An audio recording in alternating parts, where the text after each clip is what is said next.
আমার আল্লাহ বলেন, হে পৃথিবীর মানুষ, হে আমার বান্দারা, তোমরা দুনিয়ার মধ্যে গিয়েছো, আমি তোমাদেরকে দুনিয়ার মধ্যে পাঠাইলাম।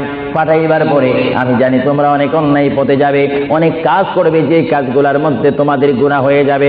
হে বান্দা, তোমরা গুনাহ করবে তাও আমি ভালো মতো জানি, তোমরা পাপ করবে তাও আমি ভালো মতো জানি। বান্দারে, পাপ করার পরে, গুনাহ করার পরে একাই কি মসজিদের মধ্যে তোমরা কেঁদেছো, রব্বানা যালামনা, বলেন রব্বানা যালামনা আনফুসানা ওয়া ইল্লাম তাগফির লানা ওয়া তারহামনা লানাকুনান্না মিনাল খাসিরিন বলে বলে মসজিদে কেঁদেছো, আসরের নামাজ পড়ে কেঁদেছো, যোহরের নামাজ পড়ে কেঁদেছো, মাগরিবের পড়ে কেঁদেছো, এশার নামাজ পড়ে কেঁদেছো। এ বান্দা, নামাজের মুসল্লা যখন বসে যাও, আমি আল্লাহকে তোমরা বারবার বল, আল্লাহ আমার গুনাহ মাফ করে দাও। তারপরও আমি তোমাদের গুনাহ মাফ করে নিই।